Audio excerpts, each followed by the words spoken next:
And we're live. Welcome to another SGGQA podcast, the weekly show featuring some gadget guy. That's me. That's the SGG. And the QA is for all of the amazing conversation and the amazing discussion that happens on all of my videos on youtube.com/Juan Bagnell. This is my way of sort of paying that back to the community of people that are getting into chats with me and then also getting into chats with each other. So it's always really fun to talk about tech with this audience. I think the subscribers that I've got for my channel have been phenomenal in really driving discussion. And that's why I adore doing this podcast. So we've got a bunch of news this week. First of all, it's just we finally have beautiful fall weather. Here, I'm going to go into a screen share right quick so I can show this off. I took this panorama shot from my balcony. Apologies to the people that are only doing the audio version of this podcast. But it just beautiful clouds here in Southern California. The weather is finally starting to taper off a little bit. We were in high 90s. We even had a couple weeks of triple-digit heat in October, which was just super gross for everybody. Now we're finally coming back to some actual fall weather, which is pretty great. I'm really excited about that. And we should jump in with some holidays. Every Friday, we've got to talk holidays real quick. Today is basketball day. I'm not a fan of basketball. It's not really my jam. I don't really know much about what goes on with the basketballs. So if you're a fan of basketball, maybe today is the right day to go and celebrate your favorite team or do something fun for yourself in terms of playing some basketball. Maybe we don't always have to rely on athletes to do all of our gaming for us. Maybe sometimes we can just go play games ourselves. That's kind of fun. I'm killer at some flag football. Yeah, I'm just saying. I'm little and wily and squirrely. Today is Marooned Without a Compass Day, which, funnily enough, in this modern day and age, so long as your phone is powered, you will likely not be marooned without a compass. Your phone actually has the your phone likely has the equipment built into it to use as a compass. Today is National Medical Science Liaison Awareness and Appreciation Day. So for anyone who has a medical liaison, today is the day you would be aware of them and appreciate them. Today is National Saxophone Day. Funny story. I desperately wanted to play the saxophone when I was a little kid. And my mom, I don't think, wanted me to have such a honking loud instrument. So the band teacher convinced her that it would be a good idea for me to play the clarinet, because there weren't enough clarinets in our grade school band. And with the promise, they're like, oh, well, yeah, you're just going to learn. They're so similar. Once you learn on the clarinet, then you can switch to whatever one you want if you want to play the saxophone later. And I just never did go back to the saxophone. I played the clarinet through middle school, junior high, high school, and even for like, no, not in college. I mean, I played the clarinet in college, but not like as part of the school band or anything like that. Today is International Day for Preventing the Exploitation of the Environment in War and Armed Conflict. I can't make any jokes about that. That's some pretty heady material. I don't know much about how that day is observed, but this would absolutely be a day to check out what happens to the Earth whenever we engage in armed combat. So that would definitely be something that you would want to look up some more information on your own. Probably not the best resource for you to find out about it from a tech blog like mine. And lastly, today is National Nachos Day, and I will absolutely be partaking of some delicious and tasty nachos as soon as I am done with this vlog, as I have not eaten lunch yet, and those sound like a really good idea. Especially what with the beautiful weather we've been having. Maybe I'll bundle up my little baby girl and we'll go walk to there's a little taqueria not too far from here. It's maybe about a mile. I think I could pull that off in a good stroller. Yeah, it's a good walk. We'll do that. Man, so already, I don't know if my voice is gonna hold out well for an hour long show, but we're gonna see. We're gonna see if we can persevere. See if we can power through all this. It's just, part of this is just coming back up to speed from introducing Lex, bringing Lex home, because Marie and I are not sleeping like we normally would be, and so rest and recuperation seems to be a little bit slower. Brain's a little bit foggier. It's crazy stuff, and I've got a few comments from people from last week's show where I actually did talk about what it was like to bring my daughter home. And there's amazing comments from you all out in the community. So thank you so much, just to know that we're being thought of and people are thinking nice things for us. So, in covering some news, first thing I wanted to start talking about was a story that broke about Comcast expanding data caps for home broadband across the country, that they're in more areas, they're going to be instituting 300 gigabyte cap. And it's always with this marketing PR spin of, oh, well, don't worry, because most people never get near that cap. But it's sort of a disingenuous commentary in that the future of our data infrastructure is really built towards, sharing even more immersive content, even more higher resolution content, going to 4K video, people streaming more of their audio from streaming services rather than, their own MP3 collection. Like the last time I really thought about, I need to put together an amazing playlist from my MP3 collection is very, very, I can't remember actually the last time I actually sat down and put together a music playlist with my own MP3s.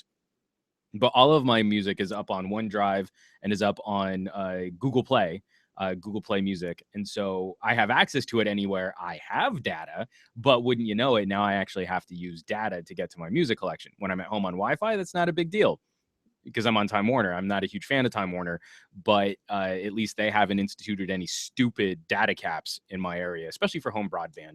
And so as we move into this future internet economy, what we've kind of gotten away from those hijinky, is this web 2.0 or web 3.0 or the sharing economy kinds of discussions, especially if you're watching this, you're probably already above those, like, what do we call the internet this year, stupid conversations. But what we're looking at is, we know coming down the pipe that there's going to be even more pressure placed on data infrastructure.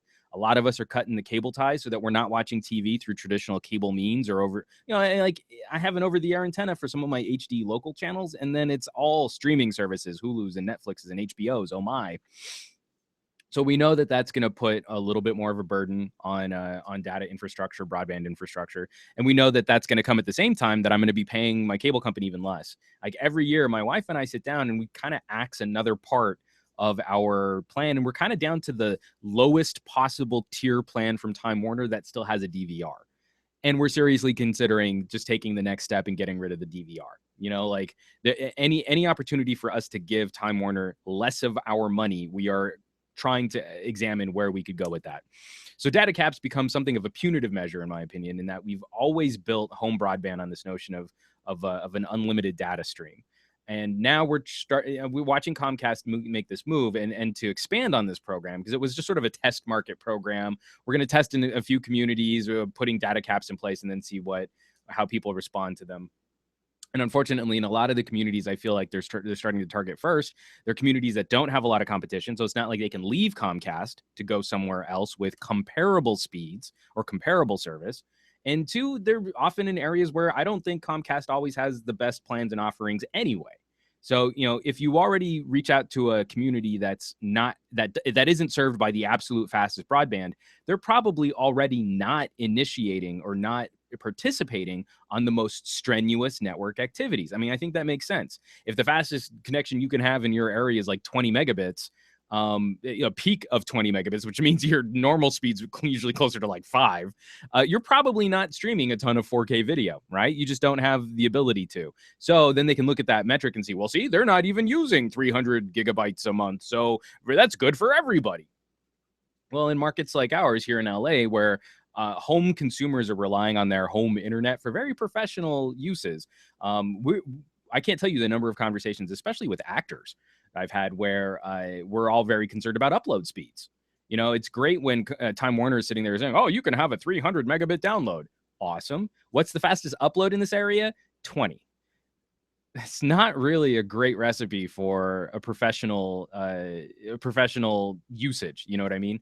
When we're uploading auditions, when we're shooting video, when we're collaborating on projects, yeah, I can kind of download pretty quick. But if I've got 20 gig of video files, it's often just faster for me to drive across town and drop them off on a portable hard drive. And we still lack the infrastructure to really make some of those moves feasible for a number of people on this. So really, I kind of wanted to put out a question early on in this video for all of you fine folks watching. And if you want to participate in the conversation, unfortunately, YouTube has again blocked my comments, but you can shoot me a tweet using the SGGQA hashtag SGGQA. Or if you can find it on the Google Plus site, you can hit the Q&A, but that's always dicey to find too, because I hate how Google has organized YouTube and Google Plus. But so the question I want to throw out to you is it time for us, now that net neutrality has been enacted by the FCC, is it time to start treating billing situations more like utilities for broadband infrastructure and broadband cable? And so this is going to come with pros and cons, but I kind of feel right now because of a lack of competition in the marketplace. Anywhere a Comcast exists, it's highly unlikely that the residents of that area have access to a comparable competitor to Comcast service. I feel that Comcast's current pricing structure is grossly unfair from a consumer advocacy standpoint. So, depending on your billing, and I did the math on this on a blog post, and maybe I'll link that blog post down below this video because I really detail it a lot in a lot more detail. But so far, their current plan is one where you have a 300 gigabyte cap, and then every 10 gigabytes you go, oh, wait, every gigabyte you go over is, I think, another $10. Is that what it is? I really should pull this up and do my homework better.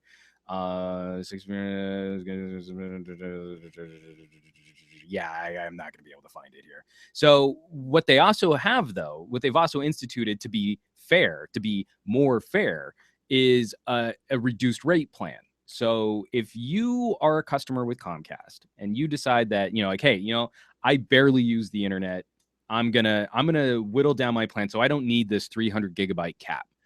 Give me a lower cap so that I can save money. Comcast will drop your cap and help you save some money. So what do they drop your cap to? They drop your cap from 300 gigabytes a month to 5. They don't drop it by 5 gigabytes. They drop it 295 gigabytes so that your monthly allocation of data is 5 gigabytes a month. And how much does that take off your plan? That takes off of your plan $5 a month. So you reduce your bill by around 12%, and they will reduce your data by 98%. If that is not anti-consumer behavior, especially in markets where there is no competition, I don't know what else could be considered anti-competitive and anti-consumer behavior.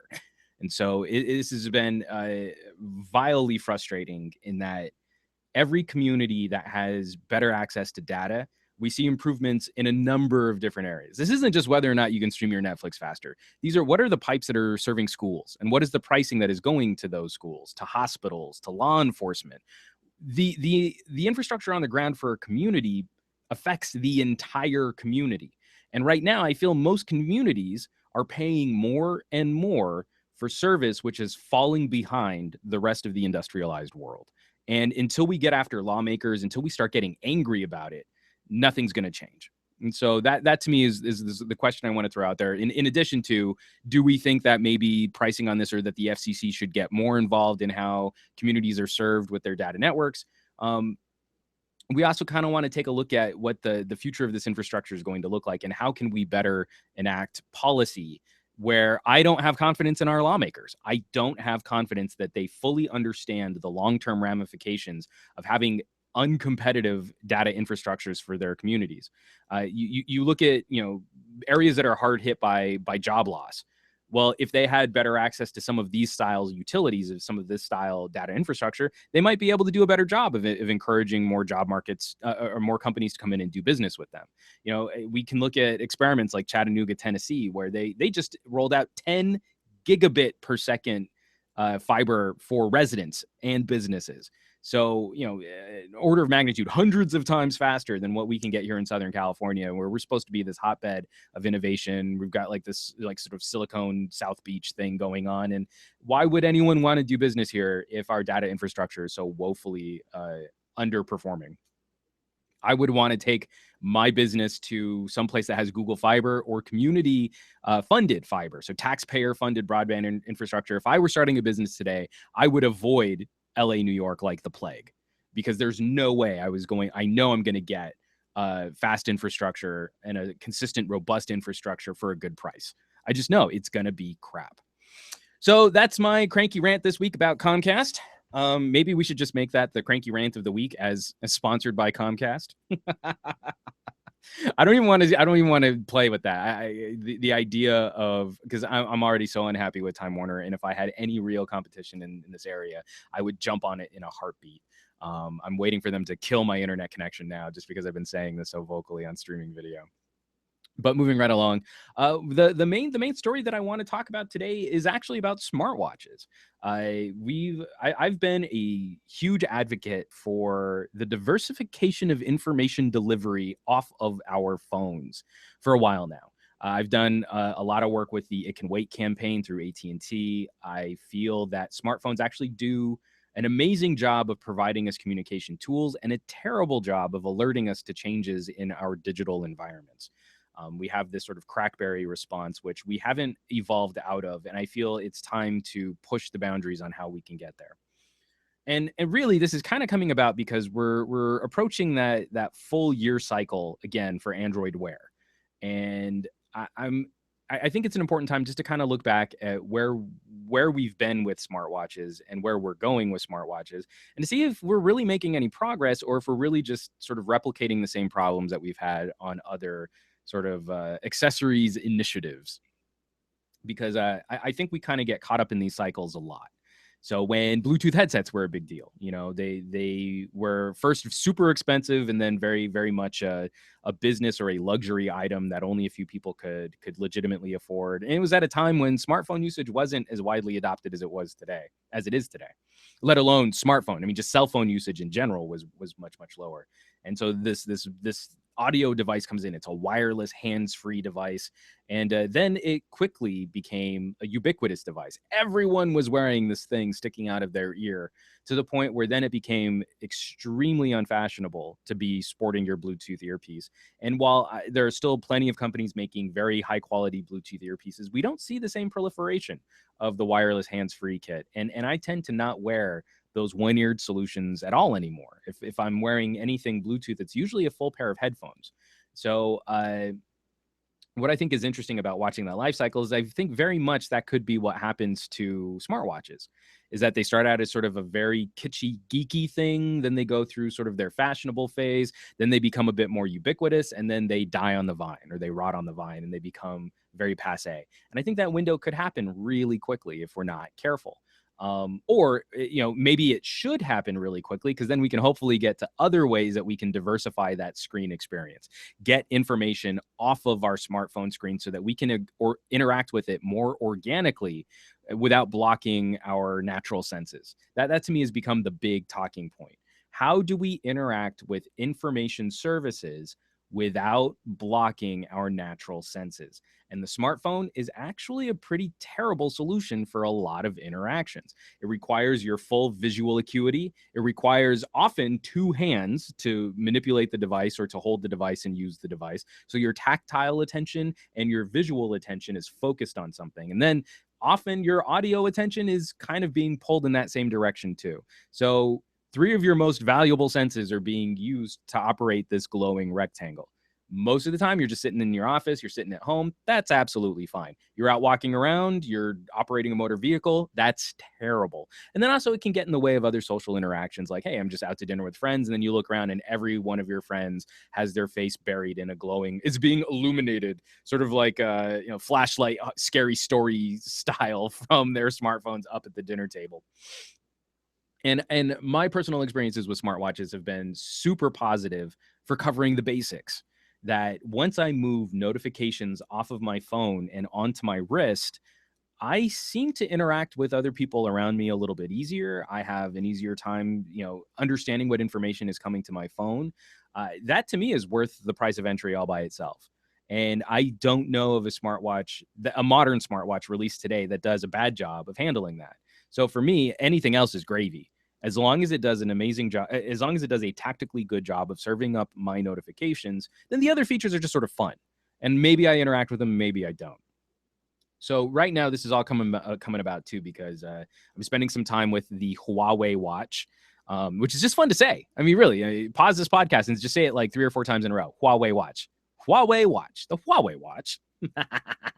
Yeah, I just like that. It's the hua hua hua. We don't have a lot of words like that in the English language, which really sort of like dance together like that, hua hua hua hua hua, without sounding like Charlie Brown's teachers. Hua hua hua hua hua hua. So like that was a really really interesting tangent there. So in playing with the Huawei watch, and I'm sort of getting back into the Android Wear ecosystem again for the longest time, I've really been rocking the Pebble Time as my main daily timepiece. And there's a lot I really enjoy about Pebble Time. I think an amazing commentary on lifestyle. It's not the most fashionable piece, although right now it's matching my hoodie, so that's pretty sweet. I didn't even really plan that. I should be wearing my red hoodie with my red Pebble Time more often like that, because that looks pretty sharp. From the most hipstery douchebaggy way possible. But what I think has been kind of curious though is that for as much as I like Pebble Time, it's really only been a modest improvement over watches like the Qualcomm Talk. So it's a little bit smaller, wears a little bit nicer, wears more like a watch. The ergonomics on this are definitely nicer. But a lot of the same benefits that I enjoyed about the Qualcomm Talk, like the outdoor viewable display and the 5+ day battery life, with a color display, I should add, really only got us to parity. So the Pebble Time just got us up to where I was already enjoying the experience on the Qualcomm Talk. But it's better supported. There are more watch faces. All of the other stuff, the gravy, the frosting, all of that's fine. But the cake has finally caught up with the Qualcomm cake on the Qualcomm Talk. So I'm playing with the Huawei watch, and a lot of it is kind of just the same. It's a very smooth, it's a very fluid timepiece. It's got great battery life for, especially compared to my Asus Zen watch. My Zen watch, I really do still enjoy wearing my Zen watch, but I tend to only wear it when I'm sort of dressing up a little bit nicer than my jeans and hoodie look. But the Asus I could only really count on for a day and an evening's worth of battery life, whereas the Huawei will last me a full 24-hour cycle and then most of the next day. So that's an improvement. The interface, it's Android Wear. So for better for worse, it's very much basically just strapping Google Now onto your wrist. And then all of the other additional features just kind of complement that usage and that aesthetic. And so really, I feel like what we focused on, for better for worse, and this isn't necessarily a bad thing, it's going to sound a little critical, but what we've really focused on over this last generation of smartwatches is making them look nicer. And that's fine because you're wearing it. When you wear technology, it needs to fit someone's style. It needs to fit someone's fashion. But I wonder if some of that attention to fashion and style is not coming at the expense of really trying to push the boundaries on what we can do with mobile information delivery. I broke out my Gear S, my Samsung Gear S, which this is an amazing example of shrinking a phone down and strapping it onto your wrist, right? It's got its own data connection. It has its own SIM card. You can take calls from it, Dick Tracy style. And even in certain applets, it even has a pop-up keyboard that you can like write on the screen and type out messages. I really wish that I could have access to a time machine, because when you pop it out of its band, I would love to take this Gear S back in time and tell people like in the late 90s that this is what a smartphone was in the year 2015. So we had that whole fixation. Like I just watched Zoolander again, and that whole fixation on having the smallest possible cell phone. I mean, I think if someone from that time period were to jump in today and see the humongous phablets that some people are using, that they would have sort of a Zach Morris moment. Like, why do you have this giant phone? Don't you want your phone to be as small and as slim and as tiny as possible? So I like something like the Gear S would actually do a really good job. Like this is what a mini computer is like. You have these big clunky Palm Pilots. Well, we've got these tiny little phone computers that do all of our computing from. And look at the web browser, is amazing, and the screen's so high resolution. I just think that would be really funny. So it's definitely, so for the second question, I started that sentence 4 times and failed each time. For the second question I want to throw out there for this podcast already is then, where do you see the future of wearables going? Because in my opinion, what we need to do is better diversify what information goes to what screens until we can get really cool like contact lens displays where you can see stuff like Terminator style. I really feel that the next generation of improvements are going to be incorporating screens into our sunglasses so we can have a Google Glass style experience, but without something that looks like we're Borg. And also, we got to get automobile manufacturers on board too. I think a lot of the novelty and a lot of the functionality of a smartwatch will diminish, or the appeal will diminish, when I can get in a car and have all of my information easily accessible up at eye level on my windshield. I think it's a travesty that in the year 2015, most automobiles still require you to pull your eyes off the road just to see how fast you're going. And when they build in tech, uh, really cool high tech features into cars, it's usually like, hey, we put a touchscreen in your dashboard. Well, that's a terrible idea. For the same reason that I think it's an awful idea if you try and use your phone while operating a motor vehicle, because tactile attention, visual attention, all of that is focused on a smooth surfaceless piece of glass. Moving that to my dashboard doesn't help me. It doesn't help me significantly avoid distractions in my automobile. But what would help me is not having to look around or futz with cradle solutions for turn-by-turn navigation. So if I'm coming up on a turn and a giant arrow just pops up on my screen, which is in my field of view and telling me when it's time to turn, that would be far more useful than having some kind of really high detailed, tiny little 3D map, right? Big arrow turn. Just little alerts popping up so that, not like I want to read a text message when I'm operating a car, but when I get an alert from my phone, maybe just an icon saying you've received a text message. Would you like us to read it for you? Parts of those little visual and audio things that can take us away from having to occupy our face sensation or face senses. Wow, words are hard. So our face senses. We should get into some questions, but yeah, definitely drop me your comments on that or your ideas on that, because I think most depictions in science fiction are pretty terrible. Like, I'm watching the Minority Report TV show right now, and it's not that futuristic. It's really not. If that's what technology is like in 50 years, I'm going to be super disappointed that that's all we've managed to arrive at, because it's almost everything in that show we can do today. And I see very little in terms of things like body modifications, augmenting our natural senses. Like, I'm ready. I saw this crazy story about a biotech company that's working on lenses for your eyes, not contact lenses, but the actual, like when you do LASIK and they cut open your eye and they fix stuff in your eye, of replacing the lens of your eyeball to give you like 4 times the visual acuity that any human has ever had in the history of humanity. I want that. I want that bad. There's a story about someone who inserted magnets into their fingertips. I want that.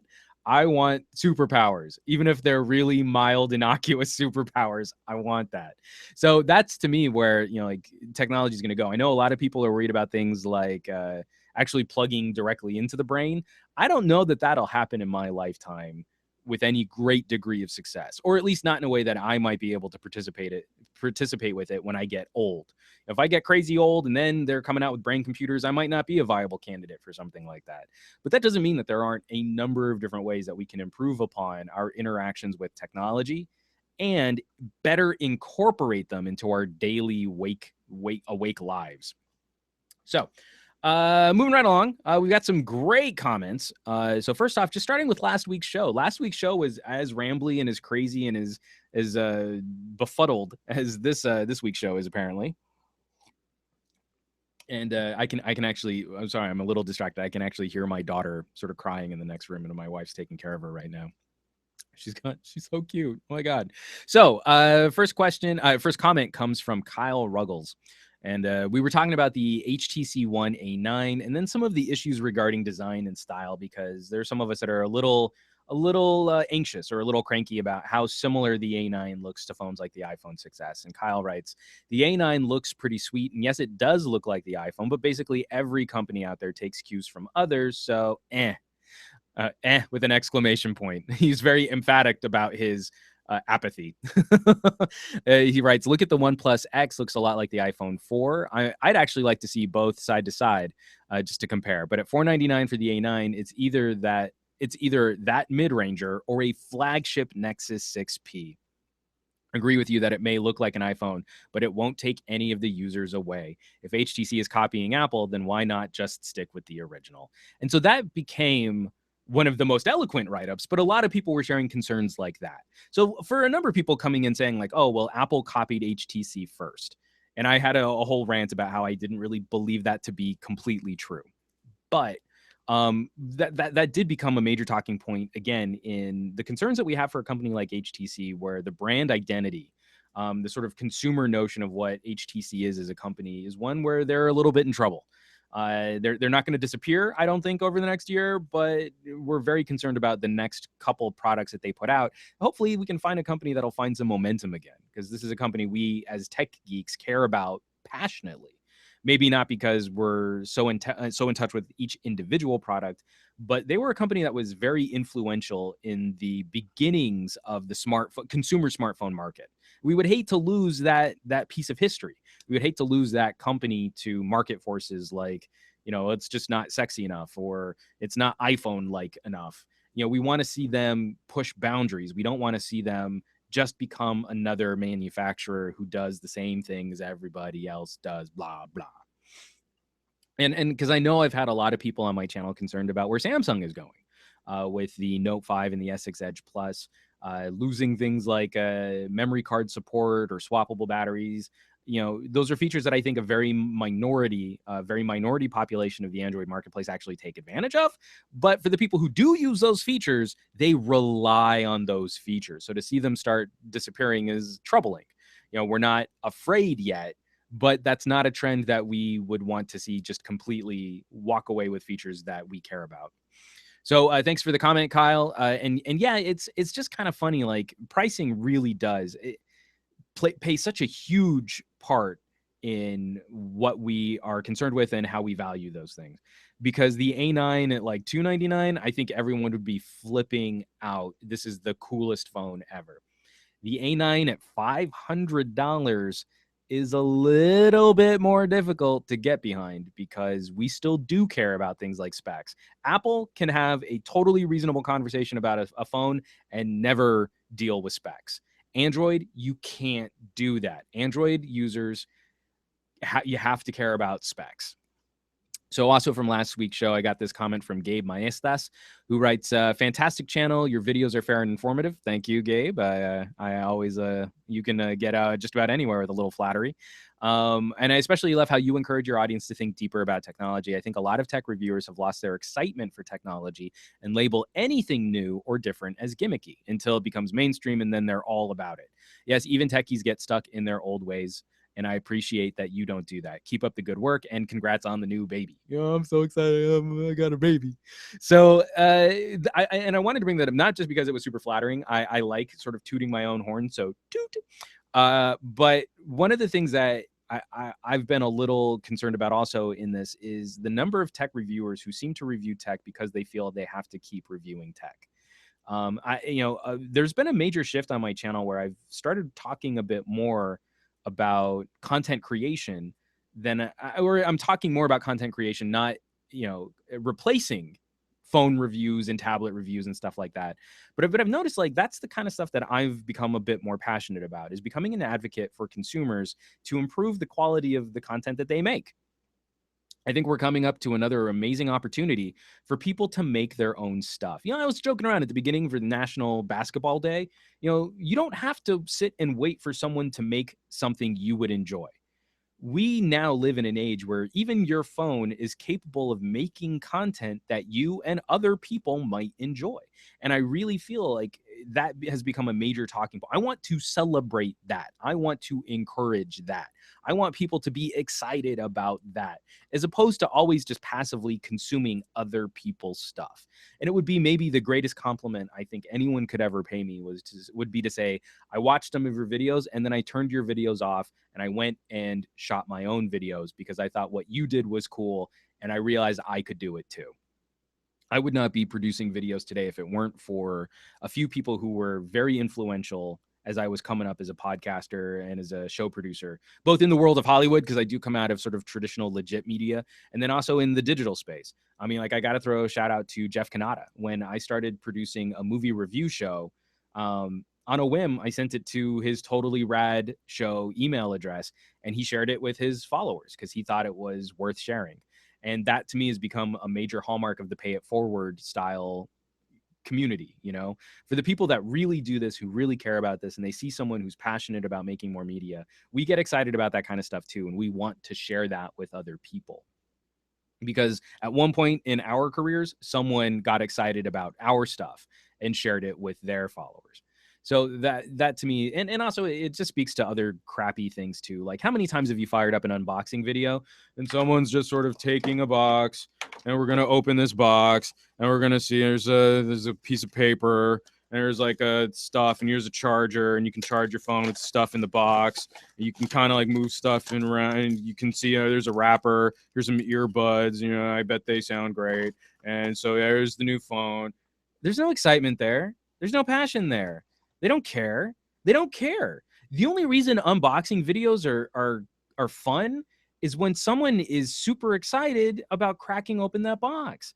Now, for most gadgets that I get now, I'm not so out of my mind excited about opening the box that I feel like I should share that content. So you know what, guys? I'm not going to shoot an unboxing video. That doesn't make any sense. The reason you share something like that is because you're passionate about that. I'm passionate about the user experience. I'm passionate about how this thing fits into my daily life. I'm passionate about whether or not it can live up to the marketing claims from the company who produced it. That makes me crazy. So I'm super, like, I'm ready. I've got my cameras and my mics and my computer and my editing and my YouTube channel. I'm going to tear into that. But taking it out of the box, I could not possibly care less about that experience. It's very, very rare that I think even a company does a unique job of packaging a gadget. And occasionally I'll mention that in a review, like, hey, I just thought this box was kind of cool. That's about the extent to which I can share an unboxing experience with you guys. So thanks for the comment, Gabe. And I completely agree. It's why I think, part of this commentary has to be about evolution. If you're following a YouTube channel and they're doing the same thing for over like years, and they're not growing, then maybe it's time to walk away from that YouTube channel. Maybe it's time to do anything else. So lastly from last week's show, man, I think this entire podcast is going to have a bunch of those kinds of word flubs. From last week's show, I got this is a great question, because this is a question I struggle with. And so again, I'm putting all of these out there to you guys. If you have any insight on these or any commentary on these, definitely be dropping me some comments on these questions. So this comes from Aniko Martin, who writes, do you think that in 2015, where good phones are getting cheap, big manufacturers like HTC, Sony, and LG should also step up their game with their mid-range offerings? And also, I need your comment on this. Should people go out and buy a sub $400 or $300 phone because they're getting really good, or just spend that kind of money on a used flagship from the year before? And this is one of the best questions I've ever gotten on this channel, because I don't have a good answer for that. Ultimately, my replies on things like this always come down to, you really need to sit down and look at two things whenever you're buying a phone. Does it have the features you care about most? And does it have compromises you can live with? Every piece of technology has a compromise. I don't care how good you think your phone is. It could be absolutely spot on perfect for you, and you can hand it to a spouse or a friend or a family member, and they're instantly going to find something they don't like about it. And that for them will represent a compromise in how they would prefer to use a mobile piece of technology.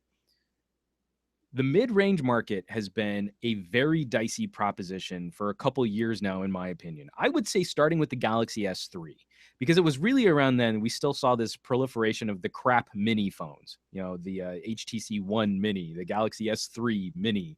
And so instead of it being a smaller version of a really good phone, it was a gimped, like lower resolution screens, much slower processors, significantly less storage, smaller batteries, but you called it the flagship name.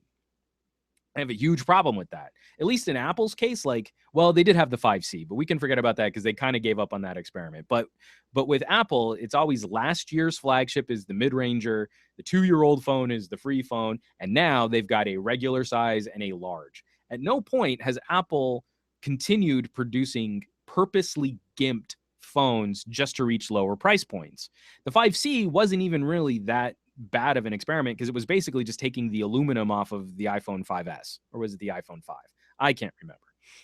But, it was still the same guts of the phone. It was just a bummer because you couldn't use cases. So that was a bad play by Apple, but it wasn't like they purposely hamstrung a phone to reach a lower price point. So now we've got a couple players that are shaking things up in a very positive way. So that entry level to lower mid range is getting way more exciting from companies like Moto. I've been digging the moves by Alcatel. I think the Alcatel Idol 3, both the 4.7 and the 5.5 inch phones are killer little phones and come in at ridiculous price points. And then the Asus, the Zenfone, again, another great example of a manufacturer stepping up to bring a nicer experience at a lower price point. But this is where things get a little weird, is in that $200 to $400 price range. Can you go out and find like an LG G3 or an HTC One M8 or a Samsung Galaxy S5 or an S5 Active if you're on AT&T? And you can probably get pretty close to some of those price points. So I don't have a great answer. The brand new phone you would hope would come with better support, even if it's a lower end phone or it's a less expensive phone, but it might not actually meet up with all of the hardware that came on last year's flagship. Like, if we're really comparing cameras, is the camera on a Galaxy S5, how well does it compete against like the camera on an Asus Zenfone? That's dicey. That's going to be a really brutal battle between two phones. And I don't have a good answer for that. I don't have a reply that's like, oh, well, I would always say go with the older flagship, because that's not necessarily true anymore. That's not going to always be the case. Again, depending on what features people care about most. Say you really, really want good audio, but you want a phone that if you smash it, you're not going to care. Then the Idol 3 becomes a much more attractive proposition because it's almost HTC level front-facing speakers on a phone that costs less than replacing the screen on a Galaxy S6. So if you smash a screen on a Galaxy S6, you can buy lunch and an Alcatel Idol 3 4.7 inch. Like, that's nuts. Or the 5.5 on Cricket now, I think, is like $150. For a 5.5 inch screen phone, I think it's the Qualcomm 600 series chipset, front-facing speakers. It's like a 2,900 milliamp hour battery, HD screen, and the ability to use micro SD cards. For $150, oh, that's a lot of phone for $150. But you still might want to take a step up and get something instead, like an LG G3. I don't know. So, Aniko, thank you so much, because that is a question that hurts my brain on a very regular basis. And like I said, I wish I could have a more staunch position on this, but it changes every day. Every day, technology creeps up on the low end, and I think the high end plateaus even more. We don't want to spend $1,500 on a phone. So I think if we were okay spending $1,500 on a phone, we would see radical improvement over next year's phone. But because we still have to hold to this notion that a flagship should cost somewhere around $600 to $700, the amount of improvement we're going to see is going to get smaller and smaller. It's just the way things are going to happen. But at the low end, we'll see much bigger strides. And I think within 2 or 3 years, the notion of having major differences between a flagship and an entry-level phone will be kind of ridiculous. If anything, it'll just come down to things like build materials. Like if you have actual gold on a phone versus having, like aluminum on your phone, and that might make a huge difference in what someone pays for a phone over the internal technology. So moving right along. I did a hangout, a podcast about major life events and how we capture some of those major life events, how we talk about some of those major life events. So I got a couple comments on those that I wanted to talk about because, again, coming back to content creation, getting people excited about their phones, the cameras on their phones.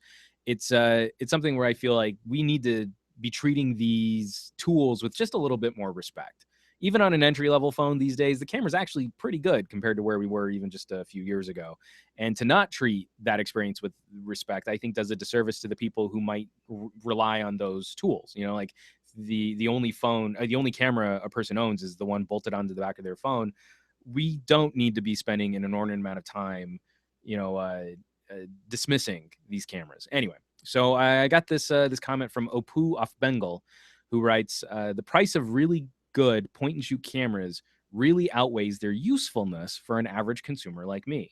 The next threshold we are starting to break is good cameras on cheap phones like the Moto G, Alcatel One Touch Idol, etc. I'm sure camera companies realize this and are working on bringing their camera technology to smartphones.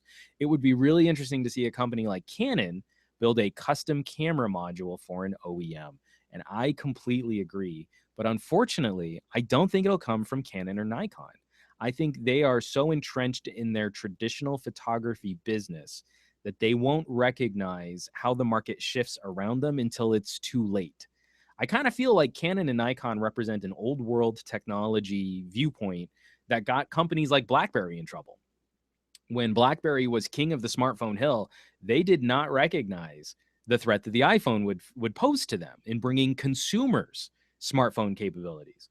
Obviously, a BlackBerry was still a preferred communications tool for corporate interests well until the iPhones run. But consumers weren't buying phones because of their corporate infrastructure. Consumers were buying phones because they were pretty and easy to use. So BlackBerry completely missed the boat on that. I kind of feel Canon will too. It's really a bummer to me because I was a diehard Canon fan for many, many years. I still have my 7D over in the bookshelf next to me right here, and I still use it for very aggressive shooting. Like we got a little wind and rain. I didn't take my Samsung out into wind and rain. I took my Canon 7D out into wind and rain. So when I see them responding to the market, I think the companies who are most apt to do a good job of managing that transition first are actually the smaller camera manufacturers. I think Sony sets the gold standard for most smartphone camera modules. I think Samsung has stepped up and is starting to produce much higher quality sensors and optics with their ISOCell technology on the newer Galaxies. And then I think there's every opportunity for a company like Panasonic. Panasonic had that really sort of experimental phone with a 1-inch camera sensor. If Panasonic put that out there with the intention of actually competing in the smartphone marketplace, I think that's kind of foolish. They're not really going to be able, they don't have the infrastructure to really compete with smartphones. But if they put it out there as a proof of concept, that then a future manufacturer could say, hey, you know what? We could go with the 1/2-inch sensor from Sony, or we could build something audacious and go with the 1-inch sensor from Panasonic. And that could be a really exciting shift for how we produce mobile content.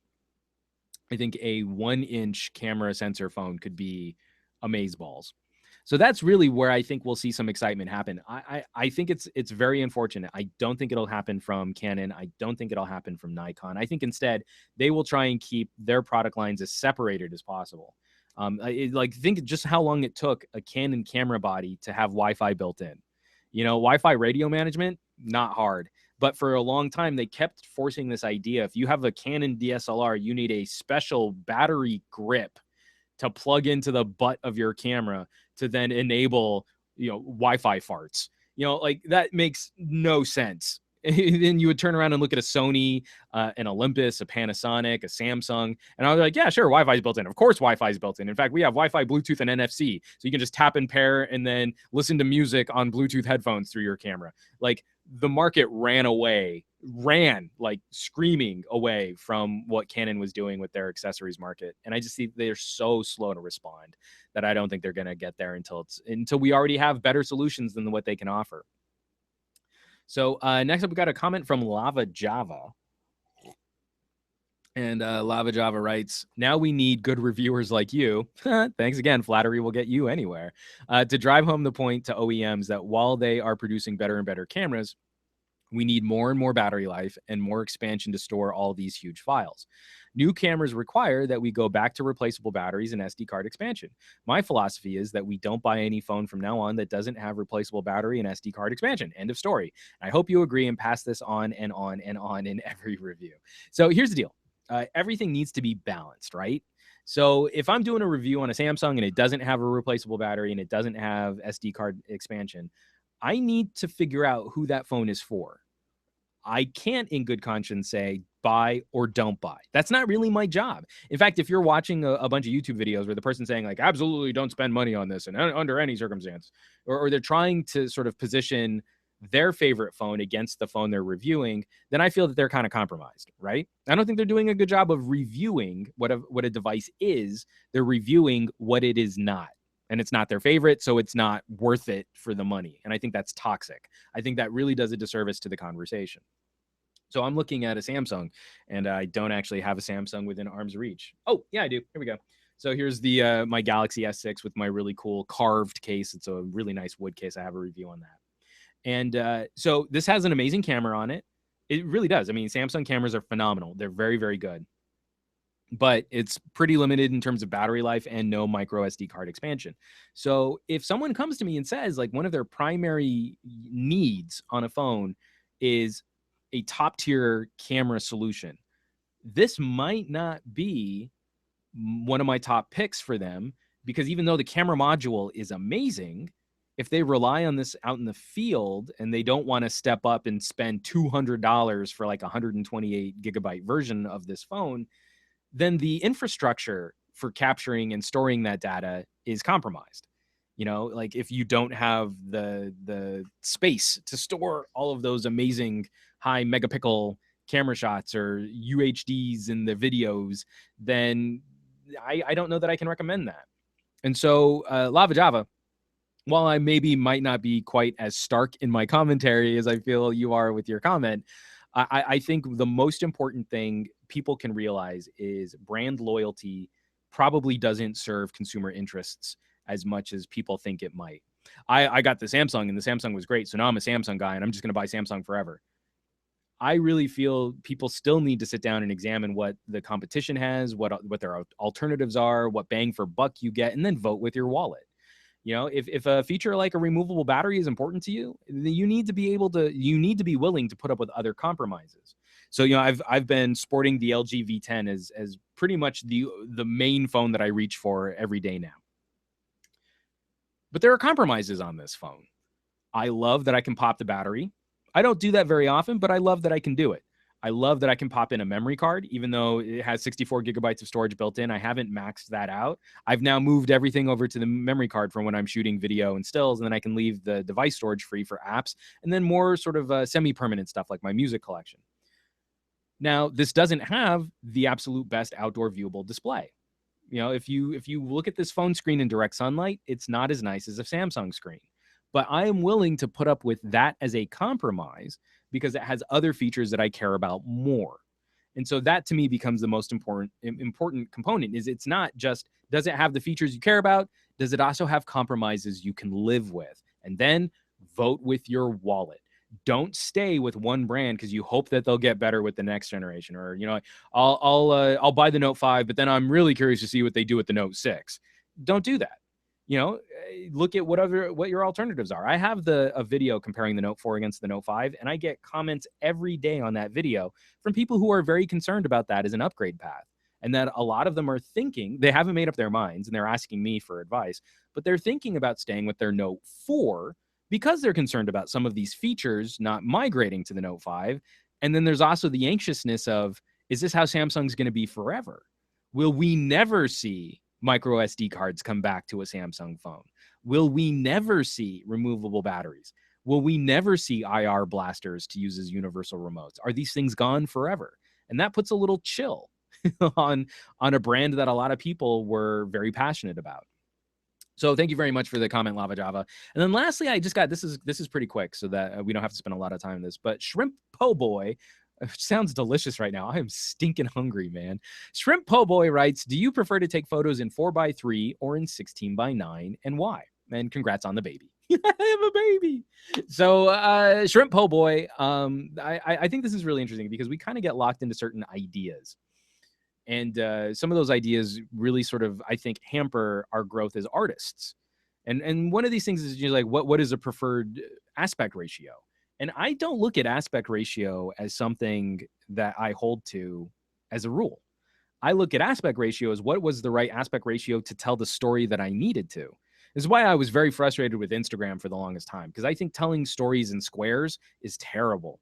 It's just so confining. It's such a uniform box. And even when you follow the rule of thirds or the golden ratio, or you're Dutching a frame, you're still in this 1-to-1 ratio box, and I hate shooting in squares.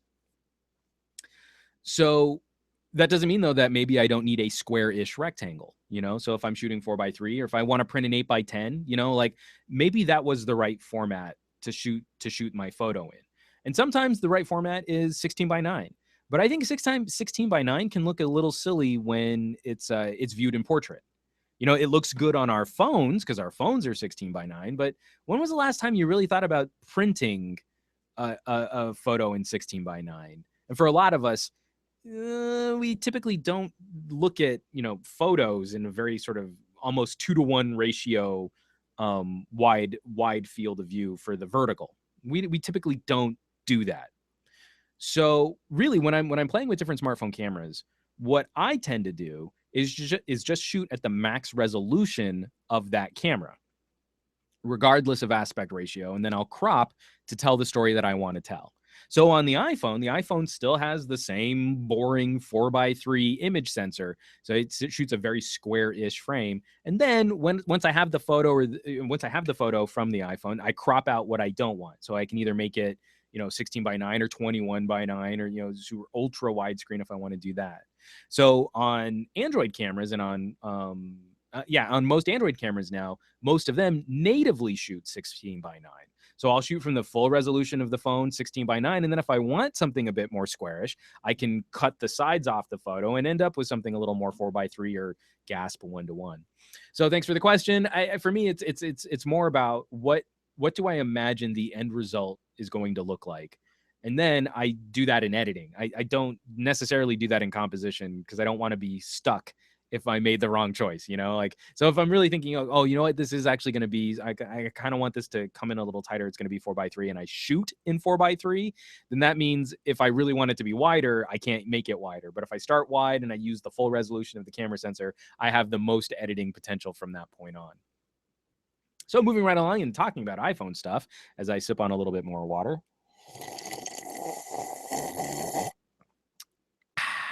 That's pretty refreshing water there. Put out a review on a really cool screen protector. I like covering accessories. I tend to not get, really Twitter-pated about a lot of accessories, but this one is from Boxwave. It's a Boxwave Clear Touch with smart buttons for the iPhone 6s. I've got a full review, installation, how it works. But basically what it does is it gives you these two little dots on the wasted bezel space on your iPhone 6 and 6s. So when you touch on these little dots, it communicates the touch up to the top of the screen where a lot of the controls on the iPhone reside.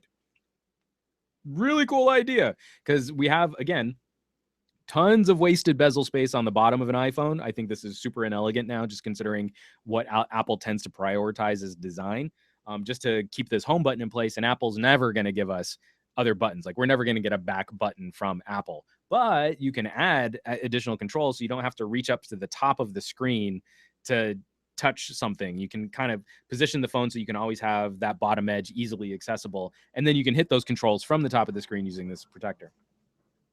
There's a lot of explaining to talk about this comment, but I got a comment. Apple will incorporate that feature in the next iPhone, then patent that feature and call it innovation, and then name it tappability or some mumbo jumbo like that. And that comes from B Smooth, SMOOVE. B Smooth is calling out Apple for taking features from accessories manufacturers and then marketing it as their own. But to be fair, B Smooth, really, I think what'll happen is since this came out, I think this came out for the iPhone 6 first, and so now it's for the 6 and the 6s. So it's 1 full year. So I don't think Apple's going to come out with that for the iPhone 7. Usually Apple sits on an idea for around 3 years. So when an Android phone gets a new feature, it usually takes around 3 years for Apple to get that feature. I'm sorry, I'm being really spiky here. So I would say for the iPhone 8, then Apple will come out with the revolutionary new groundbreaking feature where we have other buttons by the home button. This changes everything again. No, but actually what I would hope is a future iPhone just gets rid of the home button entirely. We know Qualcomm is working on technology where you can do a fingerprint scan from the screen. See, like all those really crappy B-movie sci-fi things where someone has a phone, like, oh, scan your thumbprint, and they put their thumb like right on the screen, and we all go, oh, that's horse shit.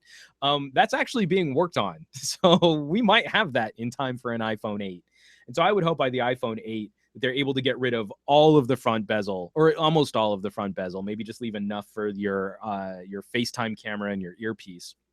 And then everything else can be controlled through Force Touch, 3D Touch, and then also fingerprint scanning capabilities directly from the screen. That's my hope for the iPhone anyways, that they do something radical with the design. They probably won't get it for the iPhone 7, which means they also won't have it for the iPhone 7S. But I think by the time the iPhone 8 rolls around, we could see something really boundary pushing like that. And so then I also had a death in the family, in the tech family, I should say, where one of my favorite memory cards died. I did a little vlog about that. And Eufermont wrote a comment about that. And so in my video, I was really trying to figure out what the math was on a memory card dying, because I still have it here. I haven't actually thrown it away. It's this little Kingston, which I've done most of my video reviews from my NX30 on. And I want to say that I've written around 3 terabytes of information to that card over the life that I've had it, but I don't know if that's good. Like, I don't know what these things are rated for.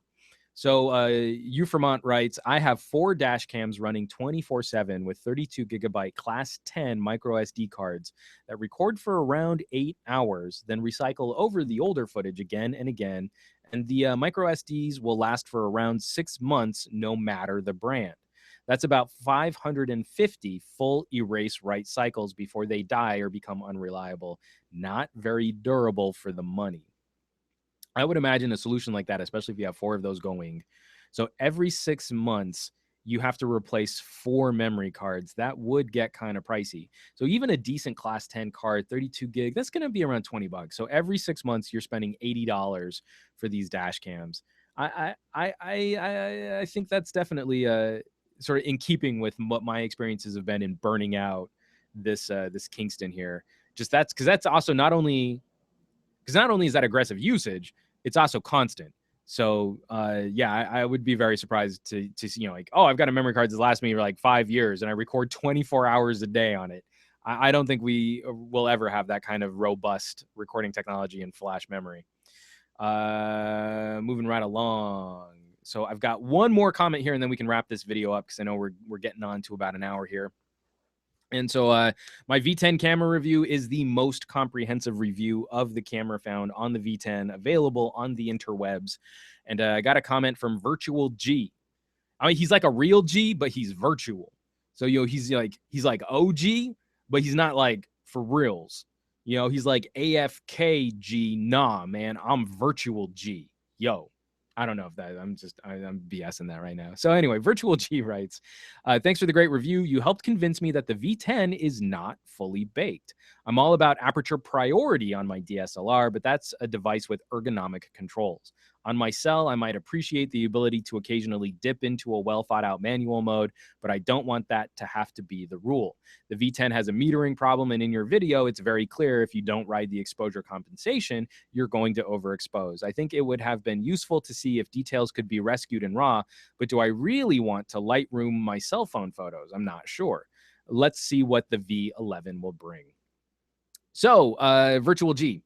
First of all, I think all smartphone cameras have some issues with overexposing. I think Apple is probably the best at full auto, not blowing out the highlights in every single shot. But then also there are a lot of complaints about iPhones in low light because they just don't have the capabilities to push their dynamic range as far. I think Samsung, LG, even to a lesser extent, the Nokia and Lumia cameras all have this issue where they are trying to produce bright, vivid photos.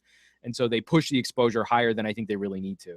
If you pull out your DSLR and shoot in green box full auto, I think you're going to run into very similar styles of overexposing, because again, we're trying to prioritize what's the most pleasing look for a photo, not the specificity of what an artist is trying to create with their camera. So to say that the V10 is not fully baked, I'm obviously not going to agree with that sentiment. I think the V10 is just another step in our evolution for providing better tools on our phones. But right now, it's one of the best that we have available to us.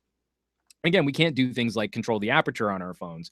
That would require a much more extensive camera module be built into our phones to be able to move the iris on our lens. So we can't get there quite yet, but I think it'll come fairly soon. I think that'll be another area where that'll creep up on us much faster than I think we'll realize it for.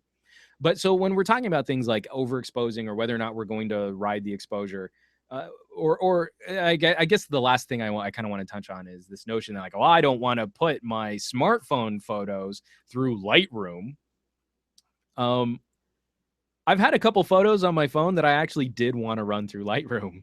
It's not very common. It's not like I go into shooting with my phone thinking, okay, so what I'm going to do is I'm going to shoot this and then I'm going to, I'm going to do 2 stops in Lightroom and then I'm going to hit this with the structure and the contrast and all this other stuff. But there have been a few photos where like, man, I pulled off a great shot and it looks good as a JPEG, but then I take it into Lightroom and I'm doing some really phenomenal editing to it.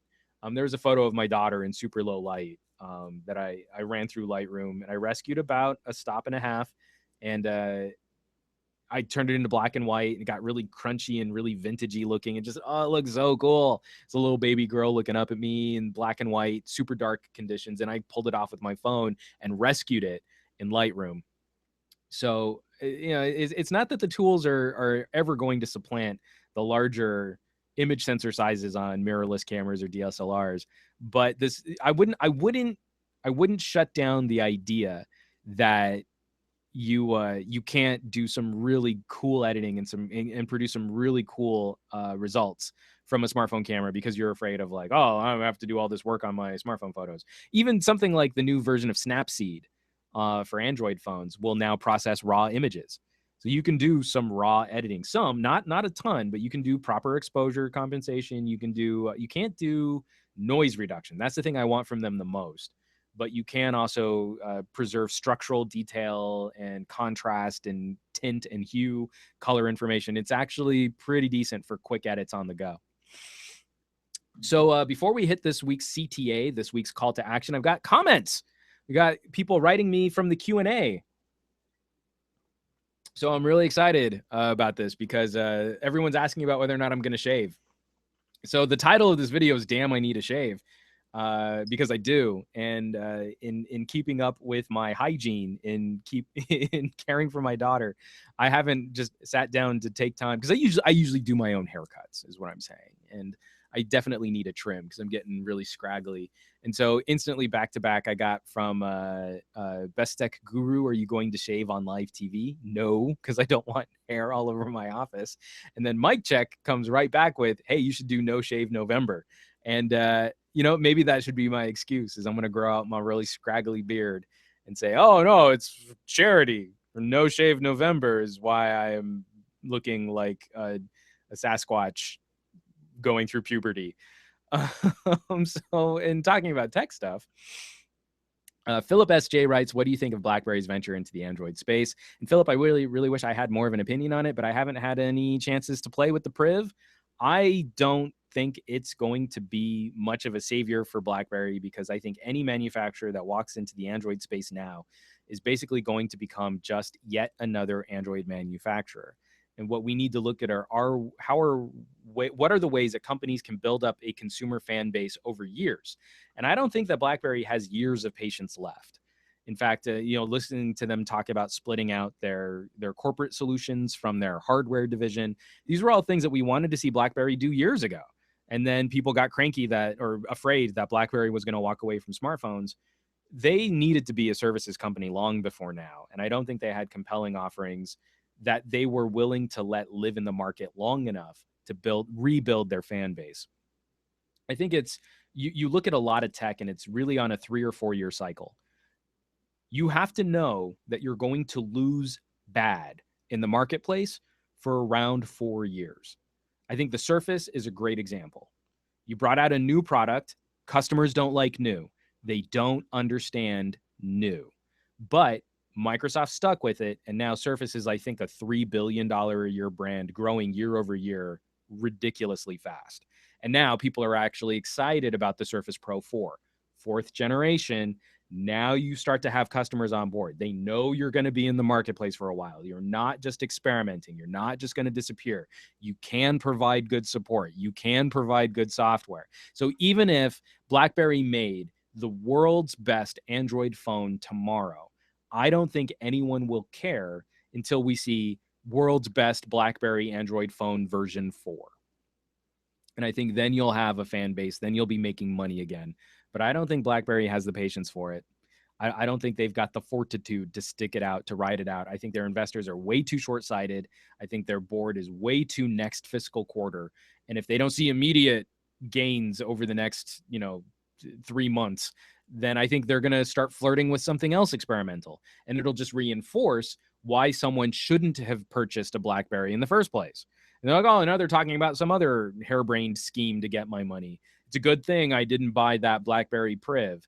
So that's my fear. And it's happened too many times with other companies that I feel pretty confident, like HP burying WebOS.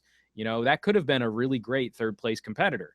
Instead, they didn't instantly outsell the iPad on their first generation tablet, so they scrapped it after a couple months. That reinforces for the consumer why you should just buy the iPad. Why take a risk with a company that's experimenting when there are other companies that are just going to continue producing high quality products? So Philip SJ, thank you for the question. From Sarunas Kubilius. Sarunas Kubilius writes, as Windows 10 Mobile is getting closer to RTM, have you had hands-on time with it? And if you did, what are your thoughts so far? So I am using my Lumia 1520, which is actually a little dusty right now. I haven't updated it to the newest build. I'm using my 1520 exclusively now just to check out the builds on Windows 10, what's going on. And there are a lot of things that I'm very positive to see. I think the phone version of Windows has lost some of its charm. I really liked where Windows was with Windows Phone 8, because there was still enough of that weird quirky from the Zune era of Microsoft mobility, but then they had kind of started getting a few of the other more conventional smartphone features in place that it made sense. You would hand your phone to someone else and they wouldn't be totally lost on how to use it. So Windows 10, I think, is now kind of continuing to travel even further towards that more mass market approach. And I think that's going to be better for the overall brand. But I did like some of the quirk. I did like some of the funk. And I thought some of that was charming.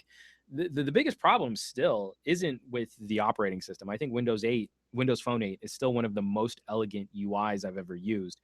And Windows 10 continues in a very pretty and a very fluid UI. But I still haven't seen the cohesiveness from Microsoft, which gets us on board, making sure that consumers have solutions for everything that they might do from their phone. And I hate to be the guy, because I'm a big fan of Windows Phone, I hate to be the guy who's complaining about the app gap, but we need to know that those solutions are in place. You don't experiment with your phone anymore. Your phone is a mission critical piece of communications gear. So we want to see a Microsoft that's aware of those concerns and is working towards making sure that they can nullify them. Things like knowing that we'll have Continuum on Windows 10 devices is super cool. I think that's actually going to be a really interesting selling point for developing markets, provided they can bring Continuum to mid-range and lower price handsets. And from what I've seen in terms of performance on the 1520s, it's gotten stable. It's very clean. It's very quick. It's very snappy. I still don't think it's in a place for me to review it yet. I don't like reviewing preview builds if I can help it. I don't like spending a lot of time sharing my experiences with betas, because I kind of feel that warps the perspective of what these things are really meant to be for. So like if consumers are seeing my Windows 10 videos, and they'll find them for a really long time after we get the official update, I still get traffic on some of my my beta app reviews. And you're like, well, no, the app has changed a lot since then. You shouldn't be basing your opinion of the app on this 2-year-old video, but people still find that. So I tend to not spend a lot of time talking about betas and preview builds. But so far, it's been fine. I'm just nervous. I really want Windows to be great. And I think the UI will be fun. I think it'll be clean. I think it'll be pretty. But I'm worried that we haven't found the combination of hardware and software, of features, of developer support that's really going to make Microsoft the powerful third place option in the marketplace. I think they'll be the third place by default, not because they are bringing such a compelling offering to the market. And then lastly, one other question from Philip S.J. Philip, you were asking some great questions on this podcast, bud. Philip asks, do you think smartwatches will go the same trend as that of smartphones, where at some point you will be compelled to change every 2 or 3 years? Well, right now, I kind of feel like the smartwatch marketplace is trying to create one where you'll want to upgrade every year.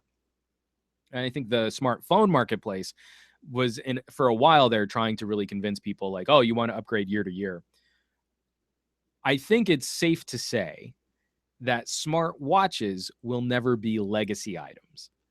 I'm using some really pretty watches, this Huawei, my Asus, my Qualcomm, my Samsung, my Pebble Time. There is no illusion that I would ever want to pass one of these down to my daughter. Right? So when we compare to like if my dad were to give me a Rolex, that would be legacy. That would be something I would care for. I would be getting it maintenance. I would be taking care of it. It would be an investment, and I would want to pass that on to a daughter or a son.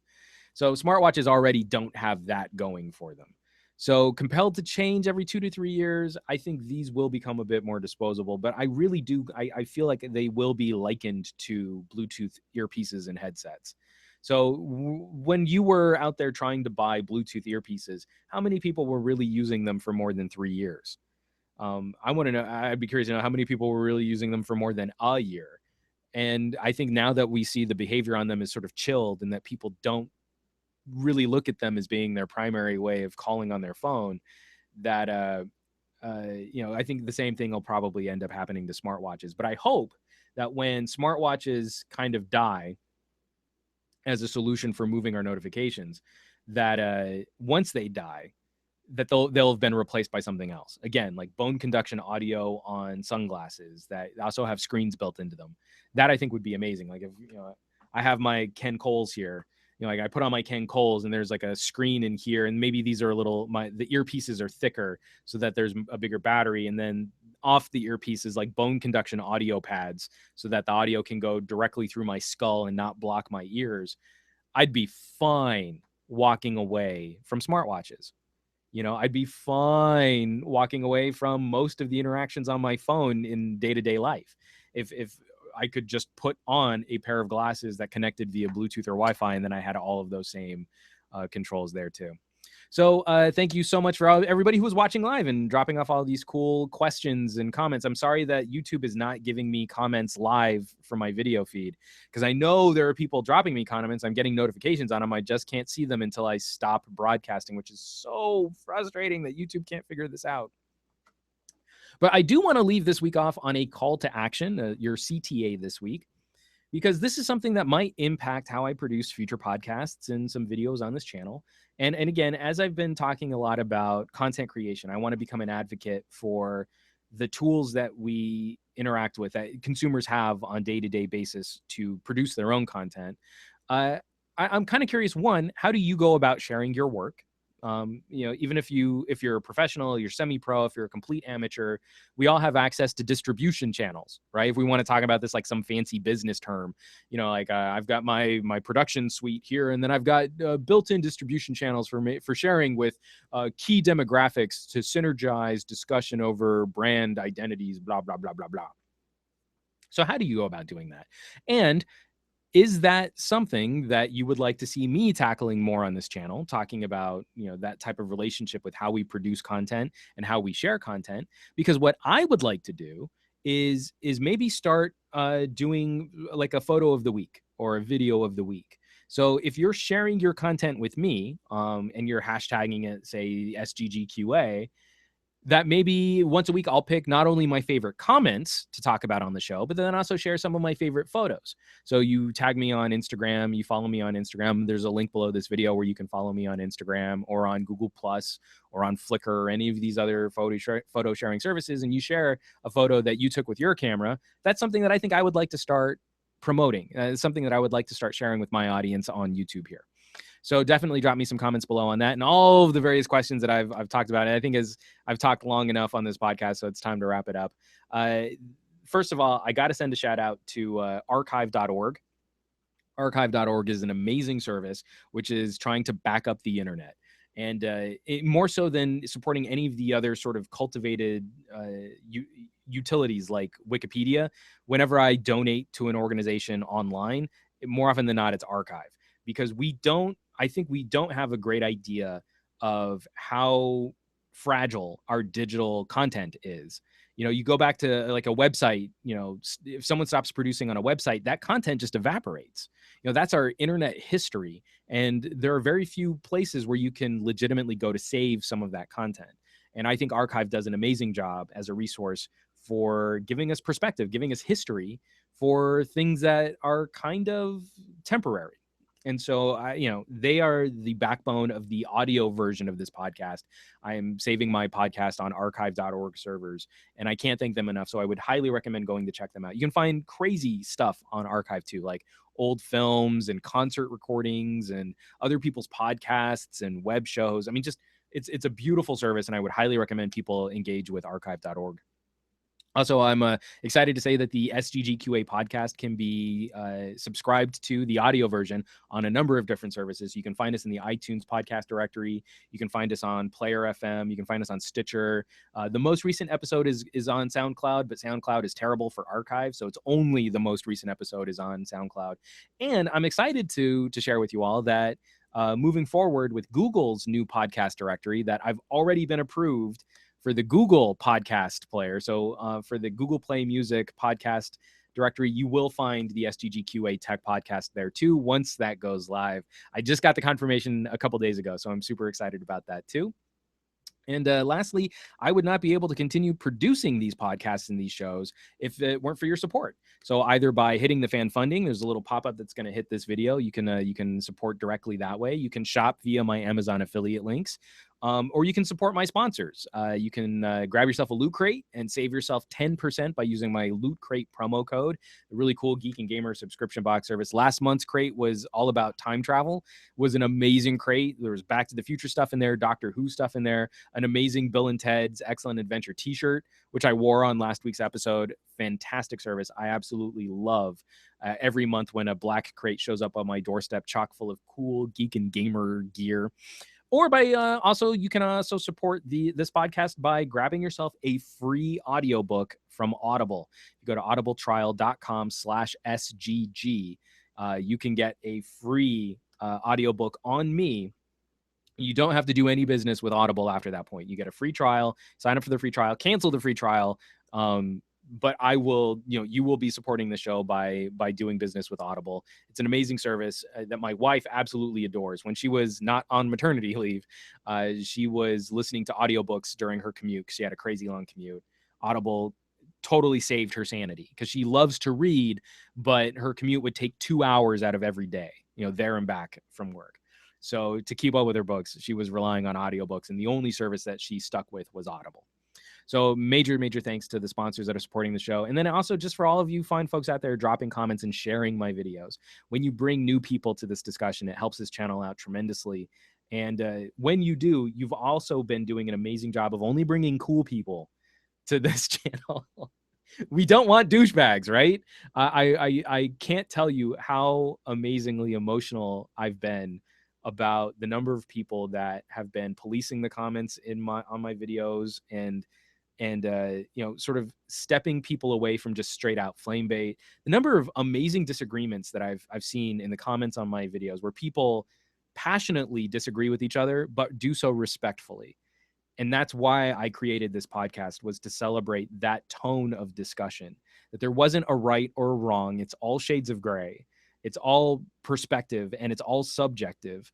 And we can still come together and have an amazing knockdown, drag out fight of a disagreement, and then walk away still cool. Like we're still friends.